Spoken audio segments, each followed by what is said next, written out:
ẹ káàárọ̀, ẹ káàsán, ẹ kálẹ́ everywhere. Ṣé mo ti kọ́ ṣe fídíò kan fún Gani Adams. Sunday Igboho jẹ́ ọ̀n tó nífẹ̀ẹ́ Yorùbá lọ́kàn gan gidigidi. Èmi náà nífẹ̀ẹ́ Yorùbá lọ́kàn gidigidi. Àwọn èèyàn pọ̀ bẹ́ẹ̀ tán nífẹ̀ẹ́ Yorùbá lọ́kàn gidigidi. Jẹ́ pé wọn ò dẹ̀ ní dákẹ́ tán bá rí nǹkan tó fẹ́ dàbí ó fẹ́ ta Yorùbá lábùkù àbí máa pa ọmọ Yorùbá wọn ní pé wọn ní fẹ́ dákẹ́. Sunday Igboho is somebody like that. Tó jẹ́ pé ọ̀rẹ́ láti lọ sí gbogbo ọ̀nà láti náwó ara ẹ̀ risk kó lo ẹ̀mí ara ẹ̀ láti lọ gbèjà Yorùbá already láti ṣe yẹn. I understand that is his own stand naturally bí Ọlọ́run ṣe dá nìyẹn. But ṣe rí Gani Adams, I understand Gani Adams ó ti sọ from day one. Nǹkan tí mo sọ yìí àwọn nǹkan tó sọ tí mo ti rí nínú interview wọn tán ti ń sọ bó ṣe ń sọ̀rọ̀ gbogbo ẹ̀ ni mo kó papọ̀ tí mo fi observe o, I understand àtàwọn òun ni mo fi get àwọn nǹkan tí mo ń sọ yìí. Mo ṣe bóyá mo ní any evidence anyway àwọn nǹkan táwọn fúnra wọn fẹnu ara wọn sọ bó ṣe ń sọ̀rọ̀ pẹ̀lú contenance wọn bó ṣe bí èèyàn ṣe lè rí wọn pé èèyàn lè máa parọ́ ń gbà mí ìbọ̀ wàá mọ̀ pé nínú ara ẹ̀ wàá ti mọ̀ lójú ẹ̀ pé rọ́ ló ń pa pé tó bá lóun fẹ́ lọ bí wàá ti mọ̀ pé sí ló ń lọ òun parọ́ so content ní bí contenance bí wọ́n ṣe rí wọn wàá ti mọ̀ nǹkan tó fẹ́ ṣe àtẹlẹ́ tó ń sọ. Understand? Ṣé rí Gani Adams, I understand ó jẹ́ Ààrẹ Ọ̀nà Kakanfò Yorùbá land torí pé ó believe pé tóun bá ti débẹ̀ pé òun máa rí owó. Number one ó ti kọ́kọ́ sọ ní interview kan lóun believe wọ́n máa fún òun ní oil block. I understand láyé àtijọ́ Ààrẹ Ọ̀nà Kakanfò ó lágbára gidi kò sí àwọn ló wà in charge military ìlú àwọn tó máa ṣèlú ṣùgbọ́n sìn báyìí military ti wà Ààrẹ Ọ̀nà Kakanfò agbára wọn ò fi bẹ́ẹ̀ pọ̀ púpọ̀. I understand ìbọn irú situation báyìí tí military ò fẹ́ wúlò báyìí ló yẹ kí Ààrẹ Ọ̀nà Kakanfò kó jáde láti lọ gbìjà àwọn ọmọ ìlú ẹ̀ bọ̀ kò lè jáde because mission Gani Adams láti di Ààrẹ Ọ̀nà Kakanfò kò ń ṣe nǹkan tí ẹ̀yin ń rò. Mission ẹ̀ ni wípé ó rí àwọn Ponpele àwọn ìyàwó àmẹ́sí bọ́n ṣe ń gbé bílíọ̀n fún wọn yẹn Gani Adams bìlífù pé wọ́n máa gbé bílíọ̀n fóun náà kóun náà fojú tó pipeline tó wà ní Yorùbá àbí àwọn security Yorùbá nǹkan tó rò nìyẹn ṣùgbọ́n kò rí bẹ́ẹ̀. The only area tó lè fi rí bẹ́ẹ̀ fún at the end of the day ni pé tí wàhálà bá ṣẹlẹ̀ Yorùbá land kí wàhálà ṣẹlẹ̀ gan-an táwọn sọ pé okay táwọn fẹ́ gbé agbára fún tó máa help ilẹ̀ Yorùbá land ó wàá jáde pọ̀ ní Sunday Igboho wọ́n lè máa fún lófò náà níbi 4 billion ìgbà yẹn kò ní sí ọba nǹkan tó máa jọ́ lójú wọn máa fọ etí ọba ṣeré ni ordinarily kò yẹ kó máa bá àwọn ọba jókòó because you are just like chief of àwọn tó ń dáàbò bò ìlú. You understand? Ìwọ pẹ̀lú àwọn ọba ẹ̀jọ́ sin category mi mọ reason tí o fi máa at times always very proud. You understand? Nǹkan tó rò nìyẹn but ìgbà tó dẹ̀ rí bẹ́ẹ̀ ń sìn gbogbo àdúrà ẹ̀ ní pé báwọn Fúlàní ṣe ń wá sílẹ̀ Yorùbá yẹn ó ń gbàdúrà mo ṣú ọ̀pọ̀ lè máa fún wọn lówó kan máa wá gan ó fẹ́ kí wàhálà yẹn ṣẹlẹ̀ gidi kan pa àwọn èèyàn tó máa pọ̀ gan so that a lè attract attention international community bó ṣe ṣẹlẹ̀ ní Niger Delta tán pa àwọn èèyàn tán kidnap àwọn èèyàn tán fi lọ fọ́ọ̀mù àwọn Ponpele tán gbó fún wọn yẹn so that the same thing náà máa ṣẹlẹ̀ so gbà tí nǹkan yẹn ti ń ṣẹlẹ̀ ńgbà yẹn nígbà tó kọ́kọ́ ṣẹlẹ̀ táwọn pa àwọn èèyàn lóríṣiríṣi ṣe ni pé kò dá sí kò dáhùn rárá because inú ẹ̀ ń dùn ńgbà yẹn pé táìmù ti fẹ́ tó tí kinní máa bọ́ sí táìmù ti máa tó tí kinní máa bọ́ sí Sunday Igboho kàn jáde ní gbàgà ó kàn lọ stop ẹ̀ ni. ẹni pé èèyàn burúkú ayé àti ọ̀run ni Sunday Igboho èèyàn burúkú gidi ó lọ kọ́ọ̀tì díìmù Ààrẹ Ọ̀nà Kakanfò lójijì ṣe àìpẹ́ yìí ni Ààrẹ Ọ̀nà Kakanfò ṣé ní ilé dùn sí Sunday Igboho láyéláyé because Ààrẹ Ọ̀nà Kakanfò ó ń fọkàn pé kán pa àwọn èèyàn kán pa Yorùbá tó pọ̀ gidi kóun lè fi ní owó ń tòun ni kán lè fi gbé contract fóun kóun náà máa gba bílíọ̀n lọ́dọ̀ federal government nǹkan tó fẹ́ nìyẹn. Sunday Igboho ìyẹn ló problem yẹn ló yẹ kó escalate kóun lè fi rírun kan bẹ́ẹ̀ Sunday Igboho kàn lọ stop wọn lẹ́ẹ̀kan for his own. Sunday Igboho tiẹ̀ ṣe ń tiẹ̀ pé òun nífẹ̀ẹ́ tribe òun ló fi ṣe but Gani Adams òun inú ẹ̀ ń dùn bí wàhálà ṣe ń ṣẹlẹ̀ ńlẹ̀ Yorùbá ìdùnnú Gani Adams nítorí nǹkan tó lè sọ di olówó nìyẹn. You understand? Kì í ṣe àwọn owó kéékèèké tí gọ́ọ̀nà máa fún 10 million 20 million wọ̀nyẹn kò owó tó wá dé di Ààrẹ Ọ̀nà Kakanfò kọ́ yẹn bílíọ̀n ló wá dé di Ààrẹ Ọ̀nà Kakanfò kan gbé contract security fún so kò sí ọjọ́ tí Ààrẹ Ọ̀nà Kakanfò tó lè láìkì olóyè Sunday Igboho láyéláyé kò sí nǹkan tí òde máa ṣe láti pé kó lè fi discredit Sunday Igboho because inú ara ẹ̀ ó mọ̀ lé ní pé tẹ́lifíṣàn bá ṣẹlẹ̀ Yorùbá land tó bá ní who is the leader tó máa jẹ́ bí ọ̀gá ogun kò síyàn tó máa dárúkọ Gani Adams ó mọ̀ pé Sunday Igboho gbogbo yẹn máa sọ so ìyẹn ti wà lọ́kàn ẹ̀ tipẹ́ gan gidi tó jẹ́ headache. Sunday Igboho is like pain in Gani Adams' life, you understand? So bí observation tèmi ṣe rí nìyẹn kò dẹ̀ sí ọjọ́ tó lè like Sunday Igboho láyé kò lè like as long as Sunday Igboho bá lè wá join ẹ̀ gbókè bá ṣe second in command ẹja ìdálẹ̀ Yorùbá orúkọ lè gbé contract fún wa that's only tó lè fi like Sunday Igboho. Apart from that Sunday Igboho kò lè like ẹ̀ because that's clash of interest. wọ́n ṣe fídíò kan fún Gani Adams ó ń ṣe ibà Gani Adams so understand because right now it is obvious that you are not ibà Gani Adams that ibà yẹn ọ̀rọ̀ Yorùbá ni understand ìwọ Gani Adams ìwọ pẹ̀lú ọba Ìwó ló yẹ kẹjọ wà the same category because right now you make it realize that torí government ló fi jẹ Ààrẹ Ọ̀nà Kakanfò no matter what the situation is understand Yorùbá ní láti jẹ Ààrẹ Ọ̀nà Kakanfò míì tó máa wà fún Yorùbá ìwọ máa jẹ Ààrẹ Ọ̀nà Kakanfò government because with your explanation you know say ngba mi te ma ti believe go on ti gbonju bo ti sọ̀rọ̀ jù o de gbonju Gani Adams let's tell you the fact o gbonju o sọ̀rọ̀ jù o gbonju rárá ọ̀rọ̀ tó dé sọ o dé sọ̀rọ̀ bí làákàyè náà ṣe level tí làákàyè wà ní okay listen sí Gani Adams like listen díẹ̀ sí nǹkan tó sọ. Tí ẹ bá wo lẹ Yorùbá nsìn bí o lè sọ pé lẹ Yorùbá wà vulnerable pé ó sílẹ̀ ẹ bá wo nǹkan tó ń bọ̀ láti north east àwọn alákatakítí àwọn tó lóyìnbó ń pè ní terrorist wọ́n ń pè ní bandit wọ́n ti gba gbogbo state yẹn ní north east. North west ni à ń wò pé ó yìí lálàáfíà díẹ̀ kí Buhari tó di president wọ́n ti wọ bẹ̀ wọ́n ti wọ north center. ẹ bá wo ojúwe ìròyìn lénìí house of rest member kan sọ ó ní níjẹta wọ́n pa ní Katsina wọ́n pa èèyàn 30 nínú ilé ìjọsìn wọ́n ti lọ pa wọ́n sí o. bẹ́ẹ̀ni mọ́sálásí. wọ́n lọ sí ilé tó wà lẹ́gbẹ̀ẹ́ wọ́n sun 20 people mọ́lé. bẹ́ẹ̀ni.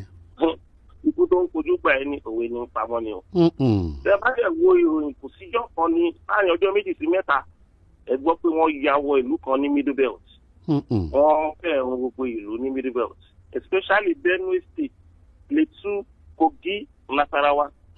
Tí ẹ bá ti wá wo Kwara ibi tó àwọn Yorùbá wà Yorùbá speaking area in Kwara wọ́n ti wọ ọbẹ̀ mo gbọ́ ọ̀rọ̀ tí ọba Àjàṣẹ́ sọ nínú social media inú mi dẹ̀ bàjẹ́ pé wọn ò jẹ́ káwọn gbádùn mọ́ àwọn ọba títí dá owó pé òun gan dá 500 àwọn ọmọ ìlú kan pé 10 million lẹ̀ láti fi kó àwọn ẹgbẹ́ ìgbàlódé. Tí ìjọba bá rẹ́dì wọ́n pè wá rẹ́dì ìjọba ló ń control lù sí even àwọn ọba gan ìjọba ní flames lé wọn lórí ìjọba ló install ọba gan ò lè pàṣẹ pé kẹ́hìn lọ jagun láì ní àpòbà wa ìjọba nú.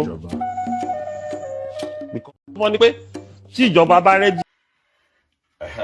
ṣe ti gbọ́ ọ̀rọ̀ àdá tó ń sọ sí Gani Adams, let me tell you something àtẹ̀yìn supporters ẹ̀ sórí Gani ó kàn believe pé ó máa ń sọ bíi pé ìwọ ló mọ gbogbo nǹkan jù no kò rí bẹ́ẹ̀ ó yẹ kó mọ̀ pé tribe tó ti wá tribe onílàákàyè ní Yorùbá ní Nàìjíríà kò sí tribe yẹn tó lè stand wa when it comes to intellectual press nobody can stand us ní Yorùbá land but problem kan tí ó máa ń ṣẹlẹ̀ táwọn èèyàn máa fi exploit wa you understand tó jẹ́ káwọn ọmọ Ìgbò lórí burúkú ẹ̀ náà táwọn náà máa ń believe pé wọ́n fẹ́ máa exploit wa ní wípé a máa ń fáwọn èèyàn ní respect a máa ń fáwọn respect which is normal in our tribe a máa ń fáwọn èèyàn ní respect you understand that's the reason tó jẹ́ pé most of the time tó bá ti ń sọ̀rọ̀ kò mí ìgbé bóyá tí ò bá sẹ́nibọ̀dì tó jáde rí láti kántà kan tó máa ń sọ̀rọ̀ wàá kàn sọ̀rọ̀ tiẹ̀ wàá believe pé ó máa ń sọ̀rọ̀ to your own selfish side báwọn èèyàn máa ń dákẹ́ because a máa ní respect fún anybody ní tribe wa tó bá ti fi ṣe leader nísìsiyìí tí ò fi jẹ́ káwọn èèyàn máa ń sọ̀rọ̀ nìyẹn ó wá kù sí ọwọ́ èyí leaders yẹn láti pé kẹ́ máa abuse the privilege yẹn Gani Adams ó ti abuse yẹn jù too much. I will let you know say you don't get any brain at all. Àwọn èèyàn kan máa ń dákẹ́ sí ẹni a kàn ń dákẹ́ torí pé ká má rúdù sí àwọn tó wà ní position of authority in Yorùbá land kò bí ìpè onílàákàyè. You say a lot of things, many things tó ń sọ Gani Adams ó ń sọ nǹkan tó ń sọ sí àpò ara ẹ torí kan tó fẹ́ gain kò ń ṣe torí pé o ní ìfẹ́ Yorùbá rárá. Understand? Wàá máa sọ̀rọ̀ wàá máa fi style sọ̀rọ̀ sí Sunday Igboho wàá máa fi pé òun advice ẹ̀ òun tábà tí ní kò ṣe nǹkan báyìí wọ́n ní kò ṣe nǹkan báyìí. Ṣé àwọn gọ́ọ̀mẹ̀ntì yóò nọ̀ síbì kan pé àwọn ni wọ́n sọ pé kí Fúlàní herdsmen máa pa àwọn èèyàn kiri? Ṣébì kan wà tí president bọ́ síta tí Tinubu àbí Buhari àbí Jonathan ti bọ́ síta pé àwa la ní kí àwọn Fúlàní herdsmen yìí máa pa àwọn èèyàn o? Ṣébì kan wà tó ti sọ bẹ́ẹ̀? So gọ́ọ̀mẹ̀ntì wo ló wá expect kó sọ fún ẹ pé lọ gbèjà àwọn èèyàn?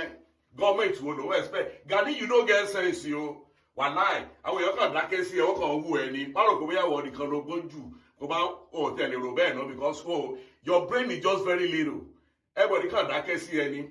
You don't have any moral capacity láti máa sọ pé òun challenge Sunday Igboho kó máa fẹ́ máa correct ẹ̀ nìkan tó yẹ kó ṣe.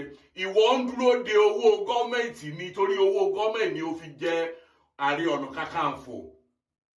Let it just be like that. Don't look for any excuses. Láì sọ pé bóyá o fẹ́ máa fi Malik Sunday Igboho àbò fẹ́ máa fi tábìsì méjì ẹ̀ bíi pé kò mọ̀ nǹkan tó ń ṣe. Sunday Igboho gbọ́n jù ẹ lọ, ó mọ̀ nǹkan tó ń ṣe jù ẹ lọ.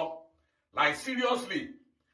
Oni kò sí èèyàn tó lè lọ máa gbé lọ kó fẹ́ máa bá gọ́ọ̀mẹ̀ntì jà. Kò sí èèyàn tó ní kó lọ máa bá gọ́ọ̀mẹ̀ntì jà. Àwọn Fúlàní herdsmen tí wọ́n attack wa ní Yorùbá land wọ́n ń ṣe gọ́ọ̀mẹ̀ntì. Tó wáyé gọ́ọ̀mẹ̀ntì mo mọ̀ pé gọ́ọ̀mẹ̀ntì ló náà ń ṣe ẹ̀rọ gọ́ọ̀mẹ̀ntì kọ́ ní Fúlàní herdsmen. Do you understand? Wọ́n ní pé abnormal situation demand abnormal solution.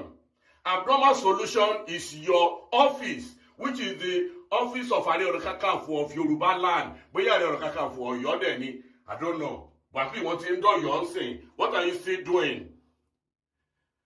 Understand? Abnormal situation demand abnormal solution. It is by chance. Ó jẹ́ Ààrẹ Ọ̀nà Kakanfò gọ́ọ̀mẹ̀ntì. Ó jẹ́ Ààrẹ Ọ̀nà Kakanfò Yorùbá ni. Ó wá lóun dúró nígbà tí gọ́ọ̀mẹ̀ntì bá pè é, gọ́ọ̀mẹ̀ntì á pè é. Ṣé gọ́ọ̀mẹ̀ntì ò ní sójà tó ti wà compromise? Ṣé gọ́ọ̀mẹ̀ntì ò ní ọlọ́pàá tí ò wúlò? So ìwọ ni gọ́ọ̀mẹ̀ntì máa wá pè. So o respect gọ́ọ̀mẹ̀ntì kan máa pè ẹ́ wá ṣe lè. Gani, I've said it in one of my videos. Mo ní pé òun dúró de government patronage. Ìwọ náà fẹ́ dàbí Tampolo ní Yorùbá land. Just own up like that. You want the kind of patronage they give to Tampolo in Niger Delta. Owó tó ń wá, you don't care about the lives of Yoruba people. You don't care. So stop using mama sọ pé òun advice, wọ́n bá sọ wípé òun advice Sunday Igboho, èèyàn tẹ́ bá ṣe kíní kan, èèyàn tẹ́ bá ṣe kíní kan. Ká ní pé Sunday Igboho lọ́gbà ẹ̀ kó lọ stop àwọn Fúlàní ẹ̀ ní gọ̀gọ̀. Do you know how many families that will have family tó ti máa kú sí tí wọ́n ní rí wọn mọ́ tó ti máa disappear if not because of Sunday Igboho? But nǹkan tí wọ́n wá nìyẹn o. Nítorí inú ẹ̀ ò dùn bí Sunday Igboho ṣe lọ stop wọn yẹn. Nǹkan tó ń wá ni wípé kí wàhálà yẹn ṣẹlẹ̀ gidi kó escalate kan pa àwọn èèyàn tó pọ̀ gidigidi kó di wàhálà gan-an. Sódà kán lè pè ẹ́ kán ní okay Gani Adams ẹ̀rọ represent Yorùbá o kí federal government wá pè kán máa ṣe meeting kó wọ́n máa sọ fún ẹ pé ẹ lọ mú 3 billion wá ẹ lọ mú 4 billion wá kó lè ṣe kí ní nǹkan tó ń wá nìyẹn. Gbogbo story ẹ tó ń sọ kò yẹ kí ọba kan gọ́ọ̀mẹ̀ntì kan kéde gbogbo ọ̀rọ̀ ẹ gọ́ọ̀mẹ̀ntì gbogbo ọ̀rọ̀ ẹ. What have you done as a person? Ìgbà tó o di Ààrẹ Ọ̀nà Kakanfò gọ́ọ̀mẹ̀ntì kan ló fi ẹ́ jẹ Ààrẹ Ọ̀nà Kakanfò ó jẹ Ààrẹ Ọ̀nà Kakanfò lórí Yorùbá àgbà wípé o lè lọ gbé ìbọn kó lọ confront sójà. Gbà àwọn tó ń bá wa fa wàhálà yìí wọn ń ṣe sójà wọn ń ṣe ọlọ́pàá. Fúlàní herdsmen ni wọ́n. Tó bá tiẹ̀ wá mú ẹ tá àrẹ́sì ẹ kí ló jẹ́ tó bá lọ fèsì Fúlàní herdsmen tí gọ́ọ̀mẹ̀ntì bá wá àrẹ́sì ẹ ṣe bá wọn ọba àwọn àgbà Yorùbá wà bẹ́ẹ̀ ṣe wọ́n mọ̀ pé ìwọ ni Ààrẹ Ọ̀nà Kakanfò Yorùbá ṣe wọ́n máa dìde one way or the other tọ́lẹ̀ máa try láti save ẹ pé àwọn èèyàn lè máa wò wá kí Fúlàní máa pa àwọn Yorùbá. At least you should have done something but ìwọ ò rẹ́dà ti ṣe anything o kàn create fear sí everybody tó wá fẹ́ dìde láti lọ ṣe anything bẹ́ẹ̀ yẹn ni you are only creating fear because that's your machination pé kí anybody má lọ stop àwọn Fúlàní ẹ̀sìn yẹn tó bá possible kan tó bá investigate yẹn possibility wà gan pé òun hate and abate àwọn Fúlàní ẹ̀sìn yẹn kọ́ máa wọ Yorùbá land bọ̀ láti wá máa jà for your own personal interest. Gani Adams, if they investigate you, you are behind the attack in Yoruba land because ibi tó ti máa prosper nìyẹn, ibi tó ti máa rí owó nìyẹn. So àwọn story tó máa ń sọ ẹni kan government kan sísọ méjì government, did you become Ààrẹ Ọ̀nà Kakanfò because of government? What has been your impact since tó ti jẹ́ Ààrẹ Ọ̀nà Kakanfò? Ìwé kó lọ máa sọ story kiri, story náà ni látàárọ̀ dalẹ́, story ni no action no nothing. Kò sí problem, you are Ààrẹ Ọ̀nà Kakanfò, òun dúró dìgbà tí gọ́ọ̀mẹ̀ntì máa pè é àbí? Thank you very much. Ẹ jẹ́ kí àwọn Yorùbá kí a yan Ààrẹ Ọ̀nà Kakanfò tí ò kì í ṣe ti gọ́ọ̀mẹ̀ntì tó máa lè dúró tá a wojú àwọn Fúlàní herdsmen. Ẹ jẹ́ a yan Ààrẹ Ọ̀nà Kakanfò yẹn, eléyìí ò ṣe Ààrẹ Ọ̀nà Kakanfò wa, Ààrẹ Ọ̀nà Kakanfò gọ́ọ̀mẹ̀ntì tó ń dúró ní contract gọ́ọ̀mẹ̀ntì ni. Gani Adams fẹ́ bèrè question ní ọwọ́ ẹ. Gbogbo bó ṣe ń sọ pé o lè function without government yìí, ṣé o mọ̀ bẹ́ẹ̀ tẹ́lẹ̀tẹ́lẹ̀ kó tó jẹ Ààrẹ Ọ̀nà Kakanfò Yorùbá land? O mọ̀ àbí? O máa tọrọ ẹ jẹ. Ṣùgbọ́n you don't have any advice for Sunday Igboho láti máa discourage anybody. It's supposed to be removed. Wọ́n ní pé tí ìjọba bá rẹ́dì kàn pè wá rẹ́dì. Ìjọba ló ń control ń sí. Even àwọn ọba gan, ìjọba ní influence lé wọn lórí. Ìjọba ló install ọba. Ọba gan ò lè pàṣẹ pé kẹ́yàn lọ jagun láì ní approval wa ìjọba nú. Because ìjọba ló ń control security state and federal control the federal. Tó o bá tiẹ̀ ní approval federal, o gbọ́dọ̀ ní ti governor. Tó o bá ní ti governor, o gbọ́dọ̀ ní ti chairman local government á bá governor sọ̀rọ̀. Irú bàbá ńlá tó ń ṣẹlẹ̀ ń sìn, mò ń bá chairman local government yẹn sọ̀rọ̀. Àjọ strategize ọ̀nà tá a máa gbé gbà. A dẹ̀ ti issue statement tí a ti call attention governor Kwara State. Níjọ́ Kakanfò àti sọ fún Ogi àti Kwara ẹ lọ dá nǹkan tó dàbí Àmọ̀tẹ́kùn lẹ̀ bẹ́ẹ̀ bá tiẹ̀ pé lámọ̀tẹ́kùn torí North Central ní ẹ ń pè yín àwọn pé ilẹ̀ Yorùbá pọ̀ láàrin yín. Tẹ́ ẹ bá dá nǹkan tó dàbí Àmọ̀tẹ́kùn lẹ̀ àwọn agbénipa yìí àfi tipátipá gbowó yìí wọn ò ní máa gba Niger State wọlé wá dalẹ̀ Yorùbá rú. Ẹ ti ń jẹ́ kí àwọn herdsmen àtàwọn criminal kan gba Kogi àti Kwara wọlé. Ẹ dá nǹkan replicant of Àmọ̀tẹ́kùn lẹ̀. Suggestion tí mo ti make nìyẹn. A good leader must continue providing solution. Kì í ṣe owó ògbàlà máa criticize. Nígbà tí president ṣáà ń fọwọ́ ra state police. Àwọn gómìnà náà wọ́n ti rẹ́dí ó ṣáà ń fọwọ́ ra. Ṣé báwọn gómìnà náà máa dọ́gbọ́n sí díẹ̀. Because nǹkan táwọn gómìnà sworn in fún ni pé to protect life and property. That was the first responsibility of any government. Nígbà tó ń bá ti ń pààyàn bíi chicken lábẹ́ àti gómìnà kí ló wá jókòó fún? Tó ti ń bá àwọn ọmọ state ẹ̀sùn anyhow kí ló ń jókòó fún? So gbọ́dọ̀ wá nǹkan kan ṣe sí ni. Okay, sir.